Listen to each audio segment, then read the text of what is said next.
সুড়ঙ্গ সিনেমার প্রায় ২ বছর পর বড় পর্দায় ফিরছেন আরফান নিশু। ইতিমধ্যে শেষ হয়েছে তার আসন্ন সিনেমা দাগের শুটিং। সৈয়দপুর, রাজশাহী, গাজীপুর, ঢাকাসহ দেশের বিভিন্ন অঞ্চলে ঘুরে সম্প্রতি দাগি সিনেমার শুটিংয়ের ক্যামেরা বন্ধ হয়েছে। শুটিং সম্পূর্ণ হওয়ার বিষয়টি পরিচালক শিহাব শাহীন ১২ সেকেন্ডের একটি ভিডিও শেয়ার করেছেন সামাজিক যোগাযোগ মাধ্যমে। ক্যাপশনে লিখেছেন, "ইটস রাপ আপ", হ্যাশট্যাগে লিখেছেন দাগে। ভিডিওতে দেখা যায় শুটিং শেষ হওয়ার খুশিতে নির্মাতাসহ বাকি কলা কৌশলীরা দারুণ উচ্ছ্বাসিত। সবাই একসঙ্গে হাত উঁচু করে ভি চিহ্ন দেখিয়ে সমস্বরে বলে ওঠেন, "রাপ আপ"। এরপর নিশু মজা করে বলেন, "সকল মুখের ঝগড়ার সমাপ্তি, এখন থেকে হাতাহাতি হবে"। জানা যায় আসন্ন ঈদুল ফিতরে মুক্তি পাবে সিনেমাটি।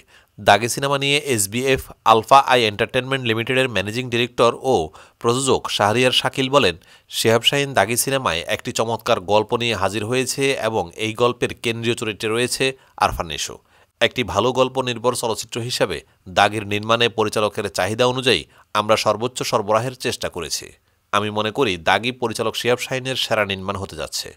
দাগির পুরো টিম এই সিনেমার জন্য বেস্ট এফোর্ট দিয়েছে, যা বড় পর্দায় দর্শকদের মুগ্ধ করবে। ঈদে দাগির পাশাপাশি অনেক সিনেমা আসছে, সবার জন্য আমার শুভকামনা। দাগি নিয়ে আমি একদমই চিন্তিত নই, কারণ আমি দেখেছি বাংলাদেশের মানুষ গল্প নির্ভর সিনেমা দেখতে চায় এবং দাগি একটি অসাধারণ গল্পের সুনির্মাণ। শিহাব শাহীনের মতো পরীক্ষিত পরিচালক যখন আরফান নিশোর মতো অভিনেতাকে নিয়ে দাগি নির্মাণ করে, সেই সিনেমা নিয়ে প্রযোজক হিসাবে আমার চিন্তিত হওয়ার কিছু নেই। আরফান নিশো অভিনীত এটি দ্বিতীয় সিনেমা। তার প্রথম সিনেমা রায়হান রাফি নির্মিত সুড়ঙ্গ। এই সিনেমায় নিশুর বিপরীতে অভিনয় করেছেন তমা মির্জা। সেই হিসেবে নিশু ও তমা জুটির দ্বিতীয় সিনেমা দাগি। দাগি সিনেমায় আরফান নিশু ও তমা মির্জা ছাড়াও আরও অভিনয় করেছেন সুনেরা বিনতে কামাল, রাশেদ মামুন অপু প্রমুখ। উল্লেখ্য, আসন্ন ঈদুল ফিতরে মুক্তি পাবে সিনেমাটি। দুই বাংলার নন্দিত অভিনেত্রী জয়া আহসান অভিনয়ের বাইরেও নানা পেশায় জড়িত আছেন তিনি।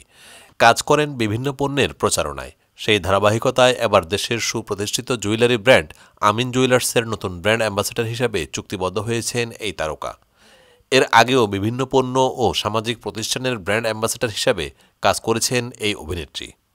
জয়া সম্প্রতি জিম্মি নামের একটি ওয়েব সিরিজের শুটিং করেছেন। তাকে সর্বশেষ দেখা গেছে বাগান বিলাস মিউজিক ভিডিওতে। এতে তার সঙ্গে অভিনয় করেছেন সঙ্গীতশিল্পী প্রীতম হাসান ও এলিটা করিম। এটি মূলত প্রীতম ও এলিটারই গান। এছাড়া বাংলাদেশ ভারত দুই দেশ মিলিয়ে বেশ কয়েকটি সিনেমা মুক্তির অপেক্ষায় আছে জয়া। কলকাতায় মুক্তির অপেক্ষায় রয়েছে তার ওডিসি সিনেমা। এছাড়া দেশে মুক্তির তালিকায় রয়েছে জয়া আর শারমিন ফেরেস্তা এই সিনেমাগুলো। ডালিউড সিনেমা ইন্ডাস্ট্রির জনপ্রিয় অভিনেত্রী নুসরাত ফারিয়া বাংলাদেশ ভারত যৌথ প্রযোজনার আশিকি চলচ্চিত্র দিয়ে বড় পর্দায় অভিষেক। সেই সঙ্গে তিনি এই সিনেমায় শ্রেষ্ঠ নবীন অভিনয়শিল্পী বিভাগে মেরিল প্রথম আলো পুরস্কার অর্জন করেছেন। নুসরাত ফারিয়া অভিনয়ের পাশাপাশি সামাজিক মাধ্যমেও বেশ সরব থাকেন। মাঝে মধ্যেই তিনি তার নানা বিষয় ভক্ত অনুরাগীদের সঙ্গে শেয়ার করে নেন। সম্প্রতি অভিনেত্রী এমন একটি ছবি পোস্ট করেছেন যা নিয়ে নেটিজেনদের মাঝে চলছে ব্যাপক আলোচনা সমালোচনা। তারা মনে করছেন ফারিয়া প্রেমে জড়িয়েছেন। সামাজিক মাধ্যমে শেয়ার করা ছবিতে দেখা গেছে এক মায়াবী মিষ্টি হাসিতে ভক্ত অনুরাগীদের মাঝে ধরা দিয়েছেন তিনি। ছবিটি শেয়ার করে ক্যাপশনে নুসরাত ফারিয়া লিখেছেন, "আমি ডুবিছি মায়ায়, আহা কি যে কি করি হায়"। উল্লেখ্য, যৌথ প্রযোজনার সিনেমা আশিকি ছাড়াও হিরো ৪২০ ও বাদশাদা ডন শিরোনামে আরও দুটি সিনেমায় অভিনয় করেছেন নুসরাত ফারিয়া।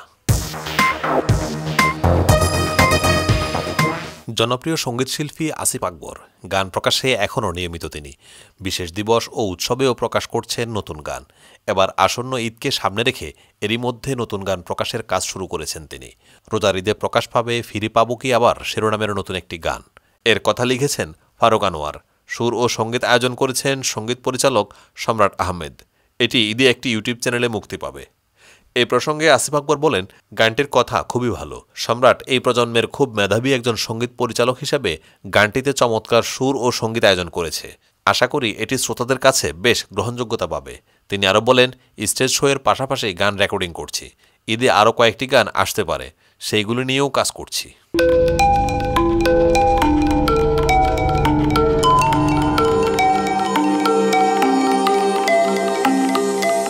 টেক টিভি, দেশ ও দশের কথা বলে।